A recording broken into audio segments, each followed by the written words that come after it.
once again. Hello दोस्तों, मैं रवि कुशवाहा। आज के इस वीडियो लेक्चर में हम बात करेंगे संविधान के पार्ट 4 के बारे में। आज हम देखेंगे कैबिनेट मिशन के बारे में और हम बात करेंगे संविधान सभा के बारे में कि संविधान सभा ने कैसे कार्य किया और संविधान को कैसे एक रूप दिया। ठीक है, तो हम आज बात करने वाले हैं कैबिनेट मिशन के बारे में। ठीक है,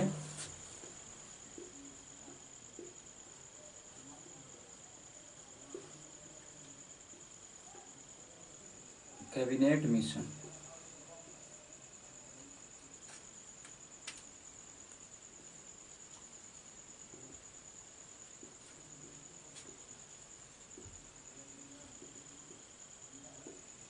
देखिए, उस समय भारत में बहुत ज़्यादा संविधान की मांग हो रही थी, बहुत ज़्यादा संविधान की मांग हो रही थी भारत में।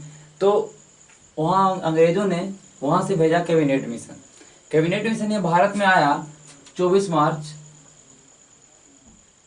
1946 को। ठीक है, ये 24 मार्च 1946 को आया, लेकिन इसने अपना एक रिपोर्ट बना के पेश किया। जो रिपोर्ट पेश किया आपका 16 मई 1946 को। देखिए, कैबिनेट मिशन भारत में आया 24 मार्च 1946 को। इसने अपना रिपोर्ट किया 16 मई 1946 को। हम बात करेंगे इसके सदस्यों की, इसमें कितने मेंबर थे। इसमें 3 मेंबर थे। तो हम बात करते हैं करके, तो पैथिक लॉरेंस जो इसके अध्यक्ष हैं, पैथिक लॉरेंस इसके अध्यक्ष हो गए। स्टैफोर्ड क्रिप्स हो गए।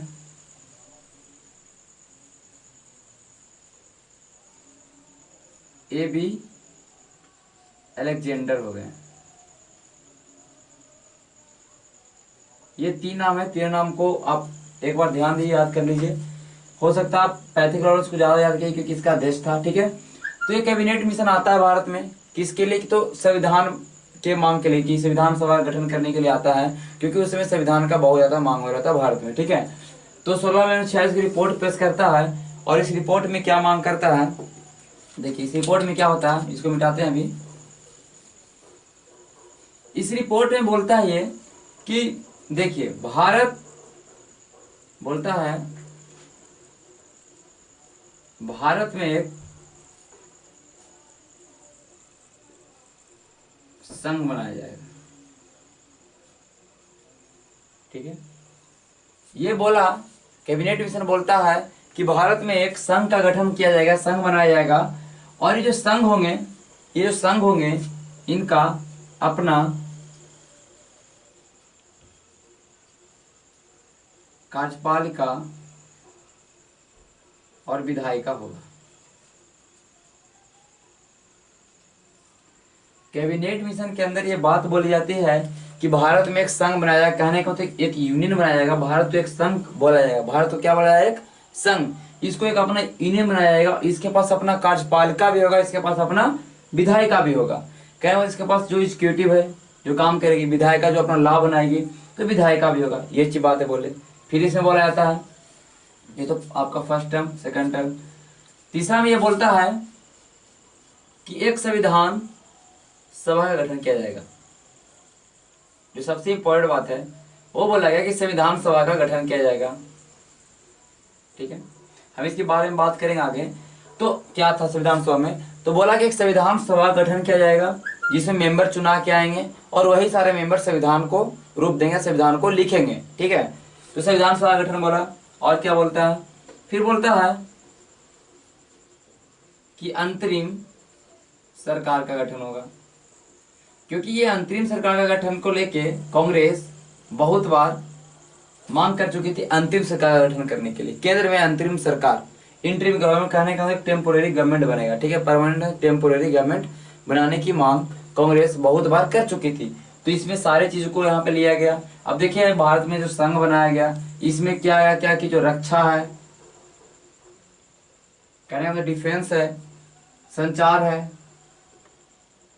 कम्युनिकेशन है और विदेश, ये तीनों बोला है कि ये तीनों, ये हमारा जो संघ जो बनाया जाएगा, भारत में जो संघ का गठन किया जाएगा, भारतीय संघ का गठन किया जाएगा, इसके अंदर ही आएगा रक्षा, विदेश और संचार विभाग। ठीक है, पहले ये सब विभाग जो भी थे, ये सब विभाग गवर्नर जनरल के अधीन था, वही चाहे तो फिर हम कह सकते हैं क्राउन के अधीन था। ये सब विभाग था, इसके ऊपर अंग्रेज का ज्यादातर काम होता था। लेकिन अब क्या हुआ कि अब भारतीय संघ बनाया जाएगा, और भारतीय संघ में कौन कौन लोग शामिल होंगे, तो ब्रिटिश प्रांत के लोग शामिल होंगे, जैसे कि उस समय 11 प्रांत थे, तो 11 प्रांतों के लोग शामिल होंगे। साथ ही साथ उस समय जितने भी राजवाड़े थे, देशी रियासत थे, वो लोग इस संघ में शामिल होंगे।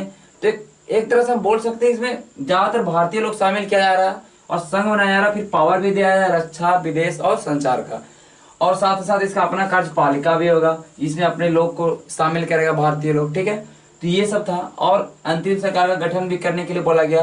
तो हम पहले देखेंगे अंतरिम सरकार का गठन कब होता है, इसके बारे में थोड़ा देख लेते हैं, फिर हम चलेंगे संविधान सभा का गठन कैसे होता है, फिर संविधान सभा जाके आगे फिर संविधान को कैसे रूप देता है, ठीक है। तो इसको मिटाते हैं।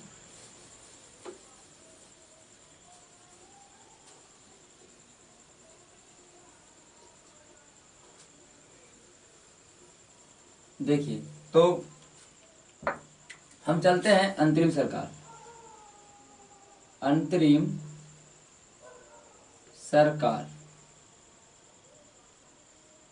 इंटरिम गवर्नमेंट, इंटरिम गवर्नमेंट, ये एक तरह से टेम्पोररी सरकार था, एक तरह से टेम्पोररी केंद्रीय सरकार था, टेम्पोररी कुछ दिनों के लिए बना हुआ था, ठीक है, टेम्पोररी।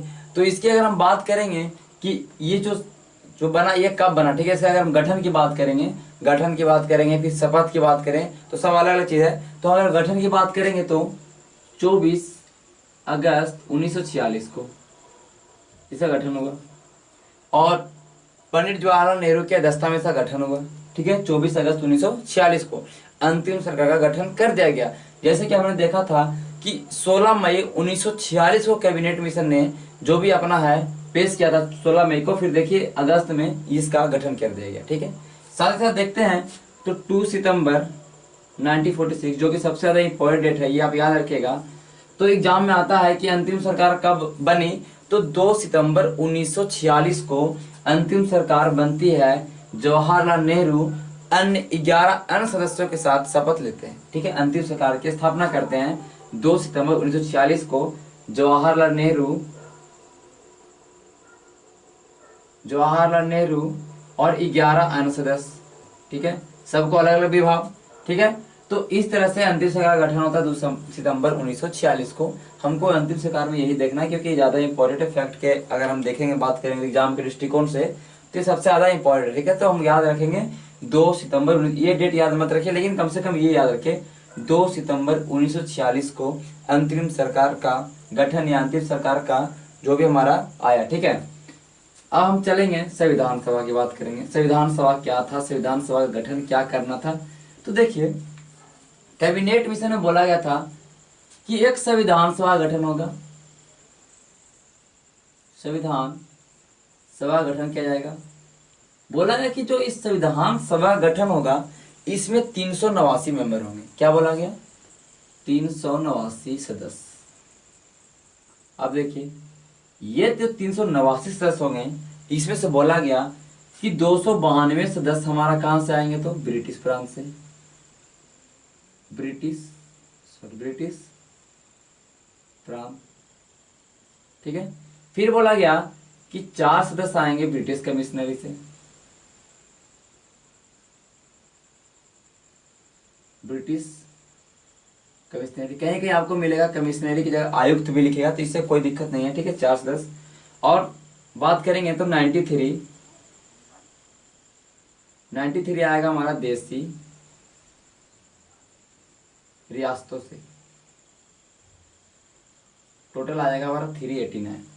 बोला गया कि जो 292 सदस्य का जो चुनाव होना है, जो 292 सदस्य जो आएंगे चुनाव के मनोनीत के जो भी हैं, ये कहां से आएंगे, तो ब्रिटिश प्रांत से आएंगे। कहने का तो उसमें जो भी ब्रिटिश प्रांत था, प्रांत में बटा हुआ था हमारा देश, जैसे 11 प्रांत था, बंगाल प्रांत, मुंबई प्रांत, मद्रास प्रांत, जो भी संयुक्त प्रांत था, ठीक है। तो ये सब 292 कहां से आएंगे, तो प्रांतों से आएंगे। फिर हमारा जो 4 है ब्रिटिश कमिश्नरी से आएंगे। ब्रिटिश कमिश्नरी में दिल्ली आता था, अजमेर आता था, कुर्ग आता था, ठीक है। ये सब पार्ट आते थे हमारा ब्रिटिश कमिश्नरी के में, तो उससे वहां से कितने आएंगे, 50 सदस्य आएंगे। 93 आएंगे देसी रियासत से। कहने के मतलब उस समय जो भी राजा रह रहे थे, छोटे छोटे रजवाड़े थे, ठीक है, तो जो भी रजवाड़े थे वहां से कितने सदस्य आने वाले थे? 93। राजा किसी को चुन के भेज सकता है, ठीक है, 93 सदस्य, ठीक है। तो देखिए ये था इसका रूपरेखा, स्ट्रक्चर था संविधान सभा का। तो संविधान सभा का देखिए चुनाव होगा जुलाई अगस्त 1946। कहने का तो जुलाई से अगस्त तक के महीने में 1946 में चुनाव होता है संविधान सभा का, ठीक है। अब देखिए चुनाव होगा, जो भी चुनाव हो अप्रत्यक्ष रूप से हो प्रत्यक्ष रूप से हो, तो कहने का मतलब ये अप्रत्यक्ष रूप से चुनाव हुआ था। अप्रत्यक्ष कहने का मतलब इनडायरेक्ट, मतलब डायरेक्टली जनता वोट नहीं दे रही थी, जनता के द्वारा जो भी उसमें चुना गया था रिप्रेजेंटेटिव, तो वो उसका वोट दे रहे थे। जैसे कि आज हम राष्ट्रपति का वोट नहीं देते हैं, राष्ट्रपति का वोट कौन देता है? जो भी हमारा MP MLA वो सब वोट देते हैं, तो वो सब हमारे द्वारा चुने जाते हैं, तो वही देते हैं वोट किसे? राष्ट्रपति का। तो इसी तरह इनडायरेक्ट चुनाव हुआ था और 1946 में चुनाव होता है। और इसमें हम देखेंगे तो 208 कांग्रेस को मिलता है, इंडियन नेशनल कांग्रेस, INC कहने का मतलब इंडियन नेशनल कांग्रेस, भारतीय राष्ट्रीय कांग्रेस को कितना मिलता है? सीट 208, 389 में, ठीक है। और हम बात करें 73 मिलेगा आपको मुस्लिम लीग को, AML से हो गया मुस्लिम लीग, क्योंकि उसमें दो बड़ी पार्टियां थी, एक भारतीय राष्ट्रीय कांग्रेस और एक मुस्लिम लीग। तो 208 इंडियन नेशनल कांग्रेस को मिल रही है, 73 मुस्लिम लीग को मिल रही है। और बाकी जो हमारा बचा हुआ है ये 93 छोड़ के, क्योंकि चुनाव हमारा कितना होने वाला है 296 में, ये 93 तो देशी रियासत जो भी है वो हमारा चुन के भेजेंगे, ठीक है। जो भी राजा रह रहे हैं वो अपने किसी प्रतिनिधि को चुन के भेज देंगे, ठीक है। तो 208, 73 और बच गया आपका 15, ठीक है। 8 3 11 5 16, ठीक है। ये 15 हमारा बच गया क्या? जो कि अन्य पार्टी, जो भी उसमें जो भी पार्टी छोटी छोटी पार्टी रह रहेगी वहां से 15 सदस्य आएंगे। तो ये हमारा जो भी है डाटा है, 208 इंडियन नेशनल कांग्रेस, 73 मुस्लिम लीग और 15 अन्य। चुनाव होता है, चुनाव होने के बाद ये सारे जो हम देख रहे हैं ये सारे क्या है कि मतलब हमारा जो सीट आता है, ठीक है। उसके बाद देखते हैं, इसके बाद हम देखेंगे, देखिए अब चुनाव हो गया है। तो जब चुनाव हो गया तो हम बात करेंगे पहले कि देखिए हम यहां बात करेंगे संविधान सभा में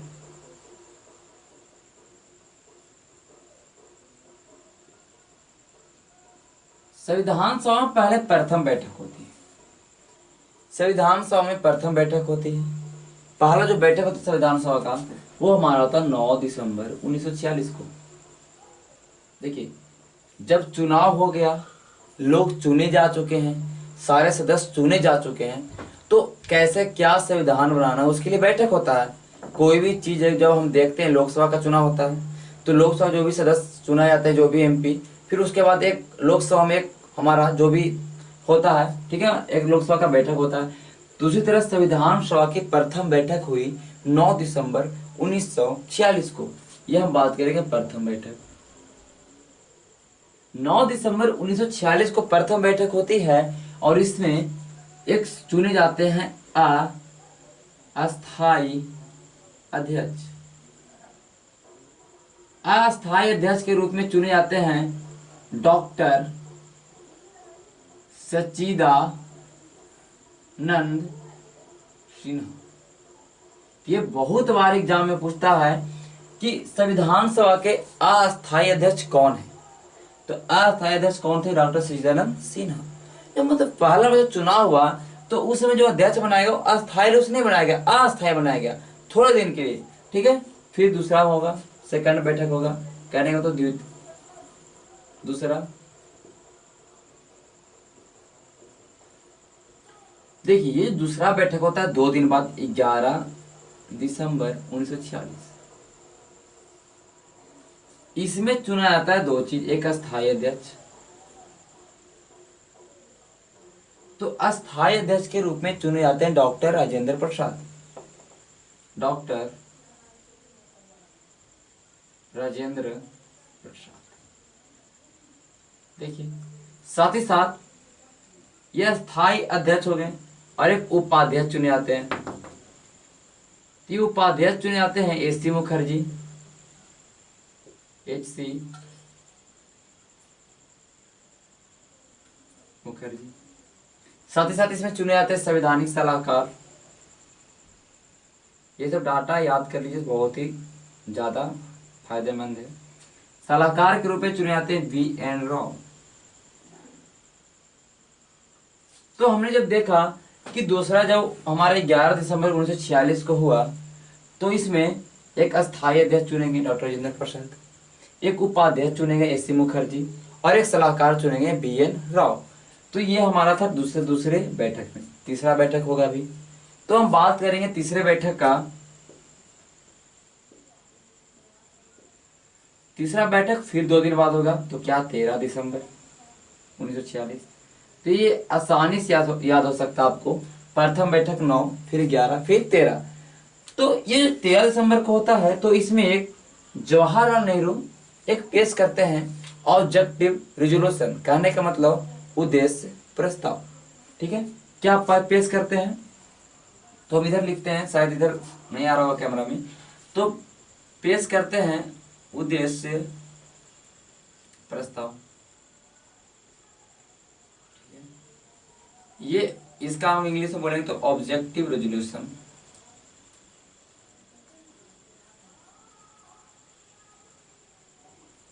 ठीक है, तो आपको एग्जाम में पूछ देता है कि ऑब्जेक्टिव जो रेजोल्यूशन है, उद्देश्य प्रस्ताव है, ये संविधान सभा में कब पेश किया गया। तो हम बोल सकते हैं कि ये कब पेश किया गया, तीसरे बैठक में 13 दिसंबर 1946 को। और पेश कौन के, जवाहरलाल नेहरू।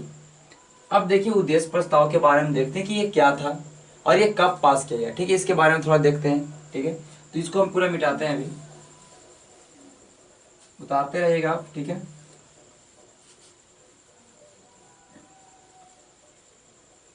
देखिए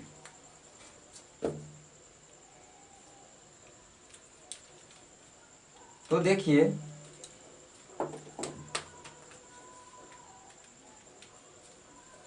उद्देश्य प्रस्ताव की बात करें,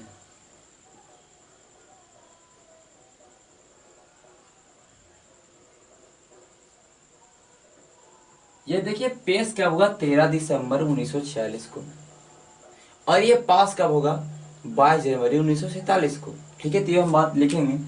लेकिन इससे पहले देखते हैं कि जो ये उद्देश्य प्रस्ताव था, एक तरह सोच लीजिए कि संविधान का एक तरह से रूपरेखा था।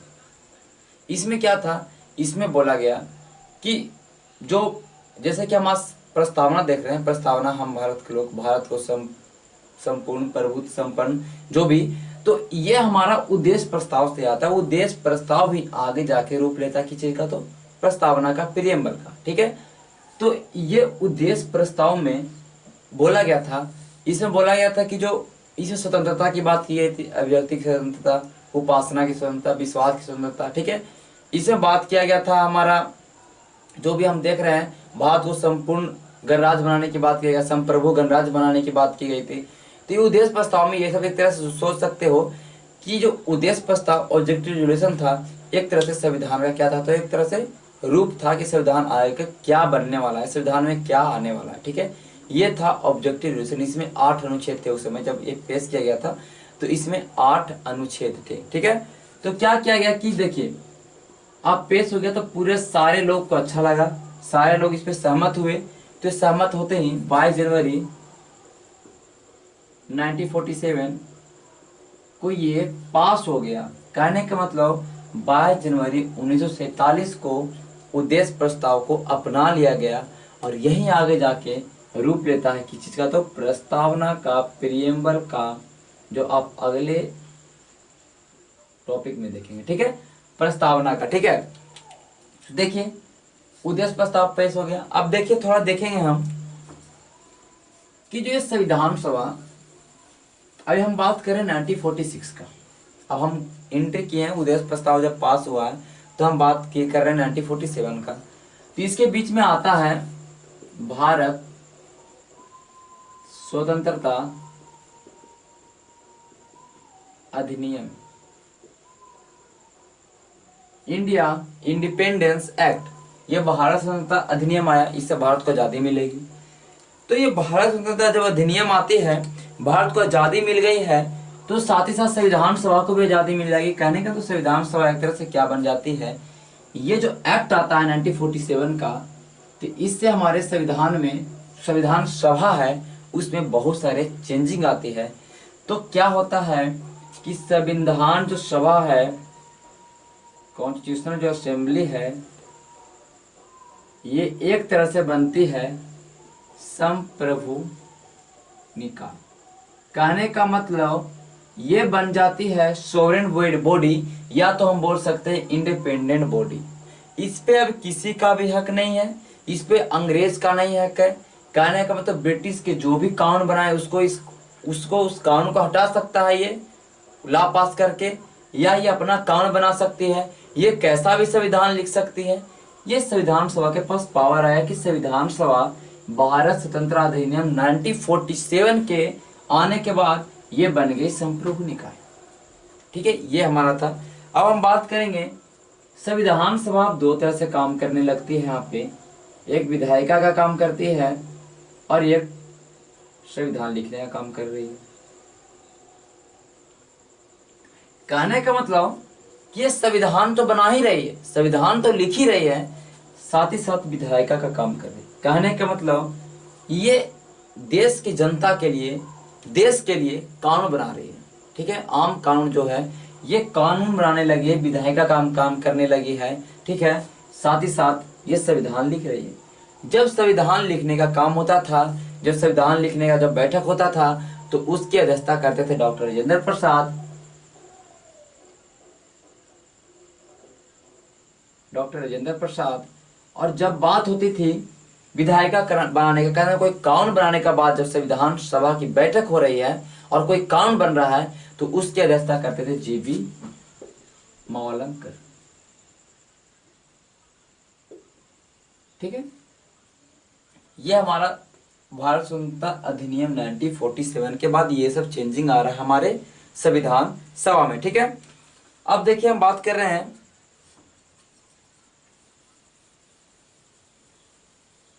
अब देखिए संविधान सभा अपना काम कर रही है। ये जो विधायिका का काम करना, संविधान बनाने का काम करना, ये जब तक कि संविधान पूरा नहीं होता, हम बोल सकते हैं 26 नवंबर 1949, जिस समय संविधान पूरा लिख चुका गया था। ठीक है, जिस समय संविधान को एडॉप्ट कर लिया गया था, उस समय तक ये उसी तरह से काम करते रहती है, विधायिका के रूप में और हमारा संविधान लिखने के रूप में। अब देखते हैं कि संविधान जो सभा है इसकी समितियां बनाई गई थी, मतलब कहने का तो कमेटी बनाया गया था कि इस कमेटी का ये काम, इस कमेटी के सारे कामों को बांट दिया गया था। तो हम बात करेंगे अब संविधान सभा की प्रमुख समितियां के बारे में, कि संविधान सभा की प्रमुख समितियां कौन थी और उसके अध्यक्ष कौन हुए, जो कि आपके एग्जाम के दृष्टिकोण से बहुत ज़्यादा महत्वपूर्ण है। डायरेक्ट सवाल आ जाता है कि इस समिति के अध्यक्ष कौन थे। ठीक है, तो आइए हम देखते हैं एक लिस्ट बना के कि समितियां कौन कौन सी थी और इसके अध्यक्ष कौन कौन होंगे। ठीक है, तो आइए आपका ये लिस्ट तैयार है। तो हम देखेंगे समिति, प्रमुख समितियां, प्रमुख और उनके अध्यक्ष के बारे में। तो संविधान सभा की अगर हम बात करेंगे तो इनमें प्रमुख 8 समितियां थी और अन्य समितियां भी थी, छोटे छोटे समितियां, लेकिन अगर प्रमुख समिति की बात करेंगे तो 8 प्रमुख समितियां थी। तो 8 की चर्चा करते हैं और 8 आपको याद करना है। ठीक है, तो हम बात करेंगे संघ शक्ति समिति। संघ शक्ति समिति, संघीय संविधान समिति, जहां भी संघ की बात हो उसके अध्यक्ष होंगे जवाहरलाल नेहरू। उसके अध्यक्ष कौन होंगे? जवाहरलाल नेहरू। जहां पे बात होगा संघ की, जहां पे बात होगा संघीय की, जवाहरलाल नेहरू। जहां बात होगा राज्य की, वहां भी जवाहरलाल नेहरू। तो याद कर सकते हैं राज्यों के लिए समिति, संघ शक्ति समिति, संघीय संविधान समिति, ये सबके अध्यक्ष होंगे जवाहरलाल नेहरू। ठीक है, अब अगले हम टॉपिक चलेंगे प्रांतीय संविधान समिति। प्रांतीय संविधान समिति के अध्यक्ष होंगे, प्रांतीय संविधान समिति के अध्यक्ष होंगे सरदार वल्लभ भाई पटेल। एक तरह से हम याद कर सकते हैं सबसे पावरफुल आदमी ये थे पटेल, और पटेल जी ही ने, सरदार वल्लभ भाई पटेल जी ही ने भारत का एक तरह से एकीकरण किया था। क्योंकि उसमें जब बात करेंगे आज़ादी के बाद, अगर हम बात करेंगे तो बहुत सारे देसी रियासत थे, कहने का मतलब देसी राजवाड़े थे, और वो भारत में मिलना नहीं चाह रहे थे। वो चाह रहे थे कि स्वतंत्र रहे, तो उनको मिलाया गया कैसे भी करके। तो उनको मिलाया, सब पूरा काम कौन किए? तो सरदार वल्लभ भाई पटेल। तो प्रांत से याद कर सकते हैं, पी से पटेल और पी से प्रांत, प्रांतों को मिला है। तो इस तरह ऐसे करके हम याद कर सकते हैं। तो प्रांतीय संविधान समिति कौन होंगे? सरदार वल्लभ भाई पटेल। फिर बात करें प्रारूप समिति, जो कि बहुत ज़्यादा सबसे इम्पोर्टेंट समिति है, ये सबसे महत्वपूर्ण समिति है प्रारूप समिति। इसकी चर्चा हम कर रहे हैं आगे। इसके अध्यक्ष होंगे BR अम्बेडकर, भीमराव अम्बेडकर, प्रारूप समिति ड्राफ्टिंग कमेटी। ठीक है, बात करेंगे मौलिक अधिकारों एवं अल्पसंख्यकों संबंधी परामर्श समिति। मौलिक अधिकार परामर्श समिति, अल्पसंख्यक संबंधी परामर्श समिति, यहाँ भी देखिए पी आया, परामर्श में पी, यहाँ भी प्रांतीय में पी, इसकी वजह से सरदार वल्लभ भाई पटेल। तो पी से याद रखिएगा। आप देखिए एक प्रारूप समिति तो अलग ही है, ड्राफ्टिंग कमेटी तो अलग ही है, लेकिन हम एक याद रखेंगे, अल्पसंख्यक संबंधी परामर्श समिति और एक प्रांतीय समिति सरदार वल्लभ भाई पटेल। अब बात करेंगे प्रक्रिया नियम समिति। नियम की बात होगा, संचालन की बात होगा, जहाँ पे बात होगा नियम का, जहाँ पे बात होगा संचालन का, तो वहाँ डॉक्टर राजेंद्र प्रसाद। प्रक्रिया नियम समिति डॉक्टर राजेंद्र प्रसाद, संचालन भी करना किनको, राजेंद्र प्रसाद को, नियम भी बनाना किनको, राजेंद्र प्रसाद को, प्रक्रिया बनाना किसको, राजेंद्र प्रसाद को, और संचालन समिति किसको करना है, तो डॉक्टर राजेंद्र प्रसाद को। ठीक है, साथ ही साथ राज्यों की समिति पढ़नी जवाहरलाल नेहरू। तो हमने कुल मिला के 8 समितियों के बारे में चर्चा किया, और 8 समिति आपको याद होना चाहिए आपके टंग पे। अब हम आगे देखेंगे प्रारूप समिति के बारे में। प्रारूप समिति क्या था, तो इसके अध्यक्ष कितने हुए, और सॉरी अध्यक्ष कौन थे, और इसके सदस्य कितने हुए, और इसके बारे में बात करेंगे इनका काम क्या था। ठीक है, तो अब आइए हम देखते हैं। इसका आपने स्क्रीनशॉट ले लिया होगा, नहीं लिया तो आप वीडियो को शुरू में पॉज करके आप देख सकते हैं। चलो देखिए, हम बात करेंगे प्रारूप समिति। प्रारूप समिति इंग्लिश से बात करें तो ड्राफ्टिंग कमेटी। इनका काम था ड्राफ्ट बनाना, ड्राफ्टिंग कमेटी। तो ये देखिए ड्राफ्टिंग कमेटी की बात करेंगे, इसका गठन हुआ था 29 अगस्त 1947। ठीक है, ये जो प्रारूप समिति था इसका गठन हुआ था 29 अगस्त 1947 को, और इसके अध्यक्ष थे डॉक्टर भीमराव अंबेडकर, जिसकी चर्चा हम पहले भी कर चुके हैं। और इसके कुल सदस्यों की संख्या 7 थी, अध्यक्ष मिला के। तो 7 सदस्यों के बारे में बात करेंगे तो पहला तो हमारे हो जाएंगे BR अम्बेडकर,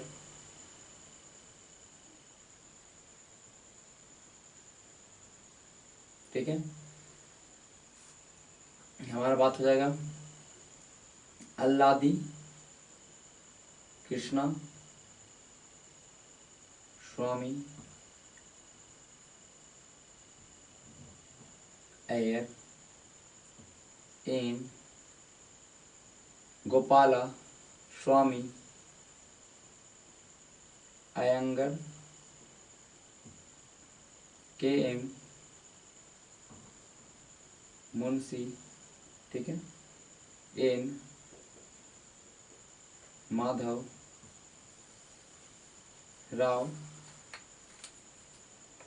मोहम्मद सादुल्ला, DP खेतान। हमने 7 सदस्य का नाम लिखा, 1 2 3 4 5 6 और 7 सदस्य थे। अम्बेडकर, अयंगर, अय्यर, मुंशी, माधव, सादुल्ला और DP खेतान।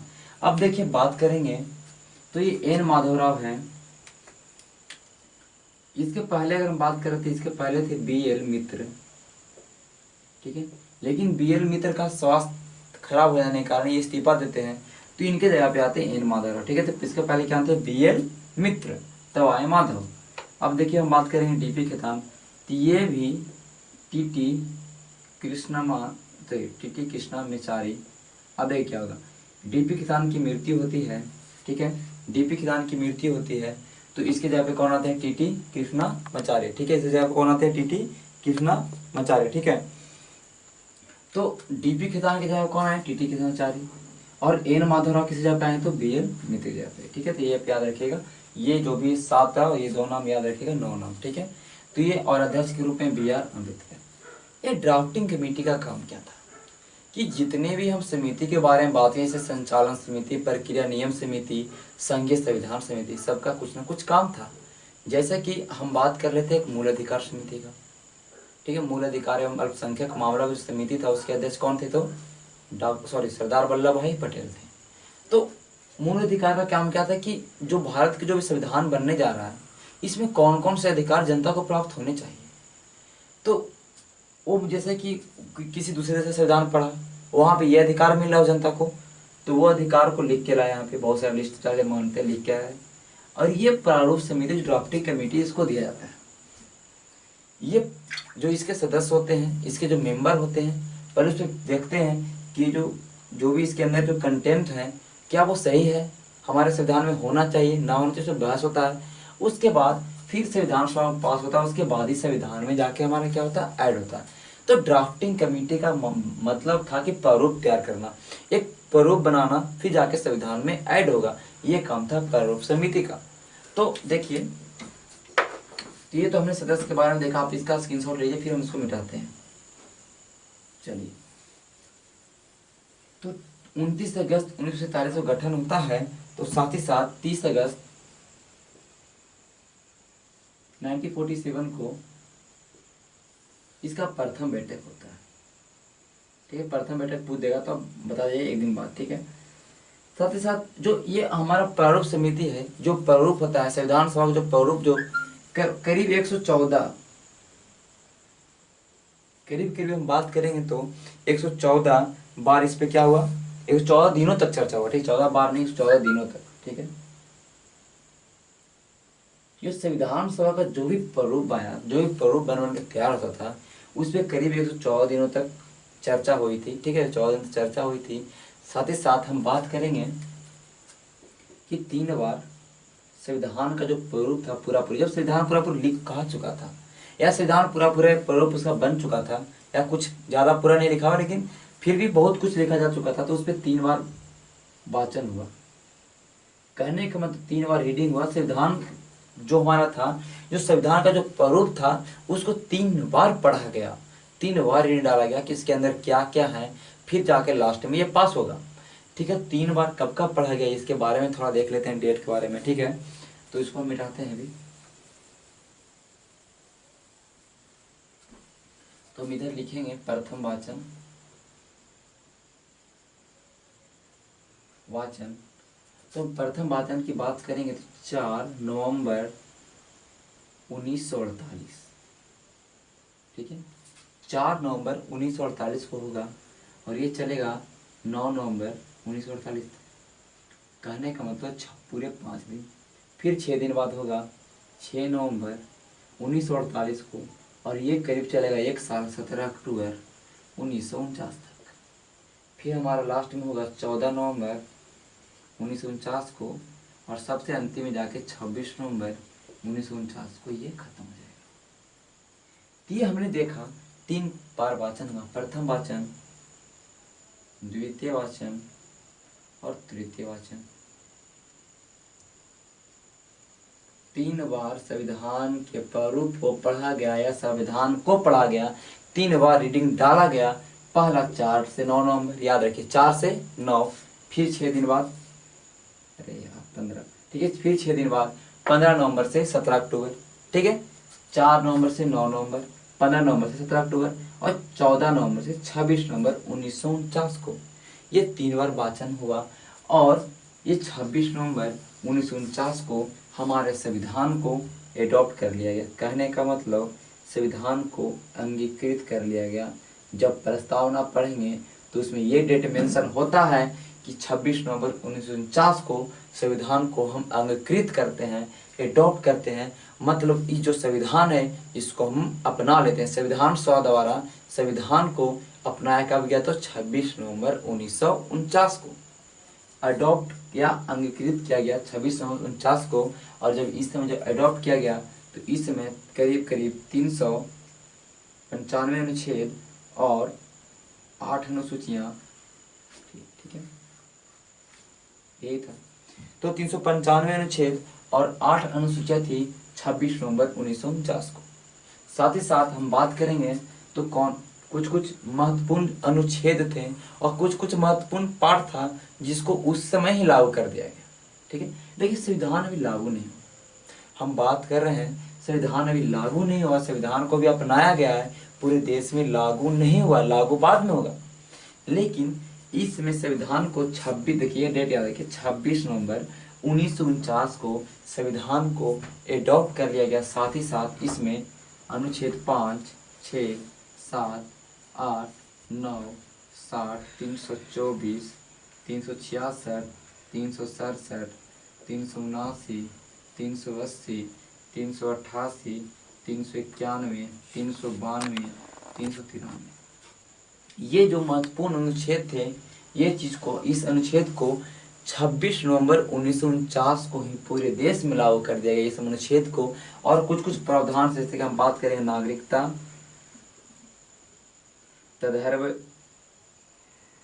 संसद, मतलब कुछ कुछ जो भी हमारा उस समय जो भी कुछ कुछ पार्ट थे, इम्पोर्टेंट जो पार्ट हम बात करेंगे, इम्पोर्टेंट जो भी हम बात करेंगे पार्ट के, इम्पोर्टेंट प्रावधान की बात करेंगे, इम्पोर्टेंट अनुच्छेद की बात करेंगे, तो ये सब सारे 26 नवंबर 1949 को लागू कर दिए गए। ठीक है, अब देखिए हम बात करेंगे, तो इसको मिटाते हैं।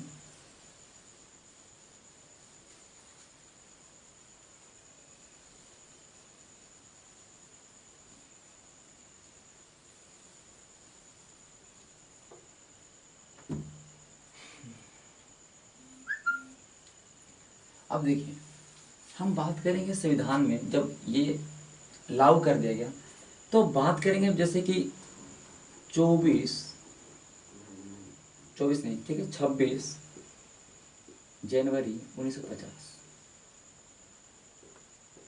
अब 26 जनवरी 1950 को संविधान जो है पूरे देश में लागू किया था। कब? 26 जनवरी 1950 को ये लागू किया था पूरे देश में, और हम अडॉप्ट कब किए थे? 26 नवंबर 1949 को। और ये 26 जनवरी 1950 को पूरे देश में संविधान लागू होता है। और इसी 26 जनवरी को हमेशा हम मनाते हैं गणतंत्र दिवस या रिपब्लिक डे। अब ये गणतंत्र दिवस 26 जनवरी को ही क्यों लागू हुआ, 26 जनवरी को क्यों मनाते हैं? तो इसके पीछे कारण है, क्योंकि जब बात करेंगे हम कि दिसंबर 1929 में एक अधिवेशन हुआ था, लाहौर अधिवेशन। कांग्रेस हर साल अधिवेशन करती थी, कांग्रेस हर साल वो अपना वार्षिक अधिवेशन करती थी। तो दिसंबर 1929 में अधिवेशन हुआ, और इसमें इसी के अधिवेशन में मांग किया गया था, इसी अधिवेशन में पूरे जो कांग्रेस था इन्होंने सोचा था पूर्ण स्वराज के बारे में। और उसी तरह से 26 जनवरी 1930 को इन लोगों ने मनाया था पूर्ण स्वराज्य दिवस। टोटल इंडिपेंडेंस डे मनाया गया था 26 जनवरी 1930 को। इसीलिए 26 जनवरी को ही चुना गया डेट को संविधान को लागू करने के लिए, इसीलिए हम मनाते हैं गणतंत्र दिवस। ठीक है, अब हम बात करेंगे कुछ अन्य महत्वपूर्ण फैक्ट की बात करेंगे कि और क्या क्या लागू हुआ था। तो हम बात करेंगे थोड़ा सा,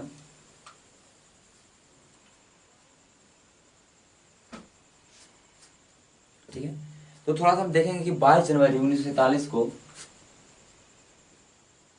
सॉरी 22 जुलाई 1947 को, इसमें जो हमारा राष्ट्रीय ध्वज जो तिरंगा जो हम देख रहे हैं इसको अपनाया गया 22 जुलाई 1947 को।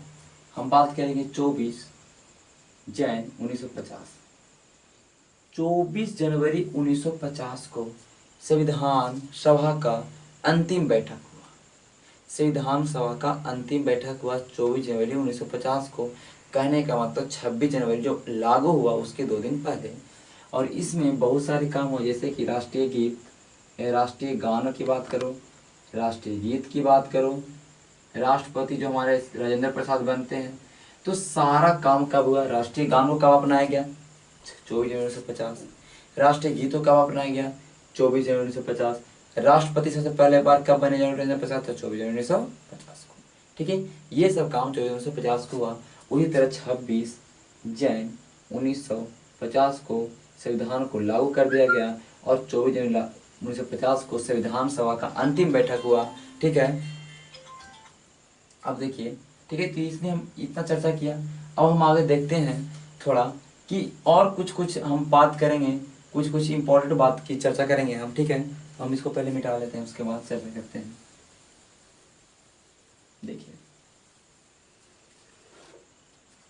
हम बात करेंगे संविधान सभा की आलोचना की बात करेंगे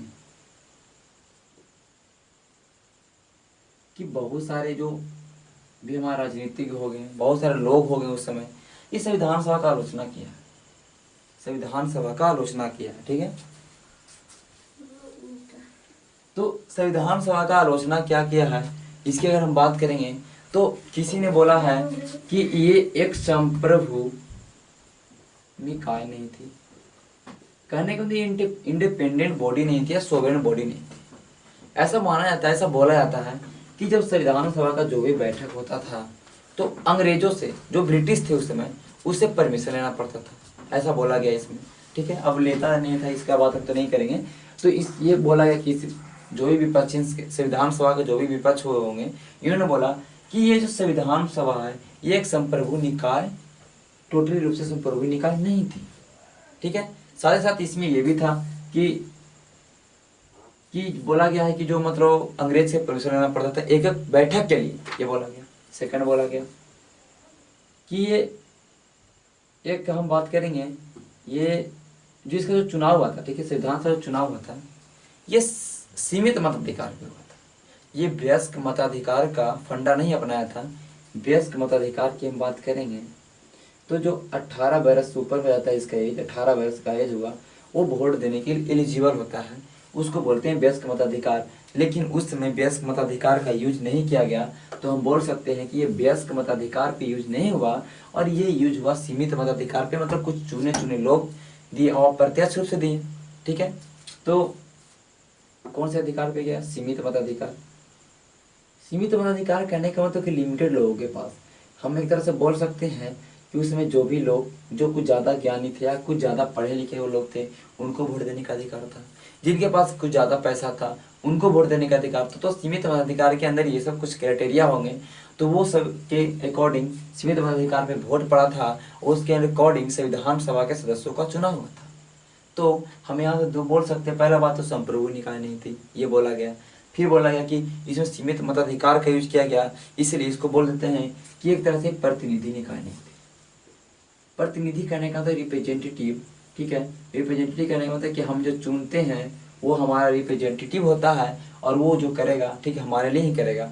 तो जो हम चुने ही नहीं है, इसका जो सीमित मताधिकार पे पूरे जनता चुनी ही नहीं है, तो ये एक तरह से टोटली रूप से प्रतिनिधि निकाय नहीं थी, ये बोला गया। ठीक है, फिर किसी ने बोला, ठीक है, किसी ने बोला कि जो संविधान है, संविधान सभा है, ये समय का बर्बादी किया है। बोला कि ये संविधान जो है ये 2 वर्ष 11 महीना, ये आप देख लीजिएगा, 2 वर्ष 11 महीना 18 दिन। हमने जानते हैं कि संविधान को 2 वर्ष 11 महीना 18 दिन, हम बोल सकते हैं कि लगभग 3 साल लगा।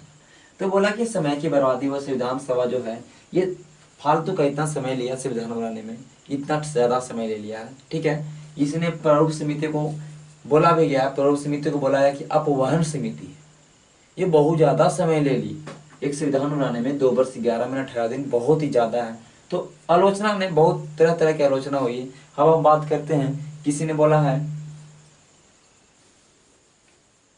जैसे कि हम बात करेंगे जैसे कि किसी ने बात करेंगे, जैसे कि कांग्रेस का प्रभुत्व बोला, कांग्रेस का प्रभुत्व रहा। जैसे बोला है कि जैसे कि संविधान सभा में जो 208 सदस्य चुने गए थे, जो संविधान सभा में 208 सदस्य चुने गए थे वो कांग्रेस के थे। ठीक है, और 73 हमारा क्या था, मुस्लिम लीग का था। तो बोला है कि इसमें कांग्रेस का प्रभुत्व रहा, कांग्रेस का प्रभुत्व रहा, कांग्रेस के सदस्य जब ज्यादा आए तो वो अपने अनुसार अपना ये जो बनाए नियम अपने अनुसार संविधान लिखे। तो एक हमारे Granville Austin, Granville Austin, Granville Austin है, इनका कहना है कि इनका कहना था कि जो संविधान सभा है एक दलीय निकाय है।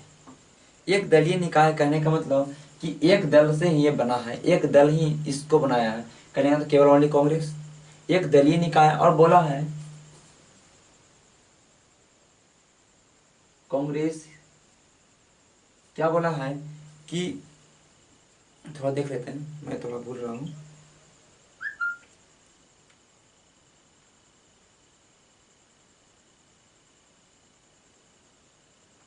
हाँ, बोला है कि एक दलीय देश का एक दलीय निकाय है, साथ ही कांग्रेस ही सभा है और सभा ही कांग्रेस है। इसने बोला कि कांग्रेस ही सभा है और कांग्रेस ही भारत है। बोला कांग्रेस ही सभा है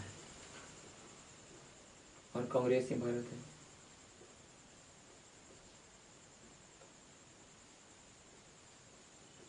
ग्रेनविल ऑस्टिन का कहना है कि एक दलीय देश का एक दलीय निकाय ये है संविधान सभा, और ये कांग्रेस ही सभा है, क्योंकि ज्यादा लोग कांग्रेस के हैं तो कांग्रेस ही सभा है और कांग्रेस ही भारत है, ये बोला। कुछ लोगों का कहना था कि ये वकीलों और राजनीतिज्ञों का इस पे प्रभुत्व रहा। कहने को तो संविधान सभा जो बहुत ज्यादा जो सदस्य थे वो वकील थे, तो इसमें जो भी शब्द यूज हुआ, जटिल शब्द यूज हुआ, जिसे हम बोल सकते हैं कि संविधान को समझने में थोड़ा थोड़ा कहीं कहीं कठिनाई होता है। जब संविधान आप पढ़ेंगे इनके अनुच्छेदों का तो कुछ अलग अलग टफ लैंग्वेज यूज किया गया है, तो इसे बोला है कि वकीलों एवं राजनीतियों का प्रभुत्व है। ठीक है।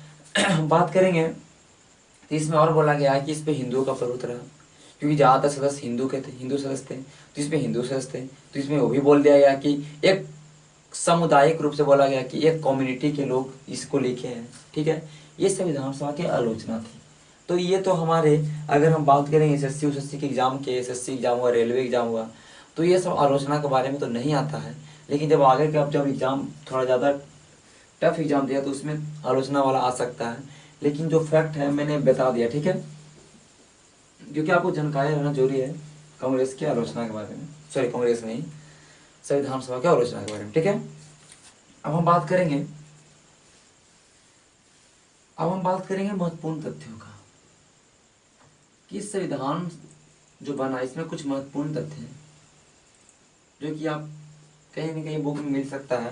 जैसे कि हम बात करेंगे संविधान में हाथी के प्रतीक को या हाथी के मुहर को बनाया गया, हाथी के प्रतीक। जब संविधान देखेंगे उस पे संविधान के कवर पे हाथी का फिगर बना हुआ, तो हाथी को प्रतीक के रूप में अपनाया गया। ठीक है, हाथी को प्रतीक के रूप में अपनाया गया। फिर बात करेंगे एक हमारे प्रेम बिहारी रायजादा, ये क्या थे? ये कैलीग्राफर थे या सुलेखन थे, बहुत अच्छा लिखते थे, जिन्होंने अपने हैंड राइटिंग से लिखा संविधान को। तो प्रेम बिहारी रायजादा, इन्हें अपने हैंड राइटिंग से लिखा संविधान को।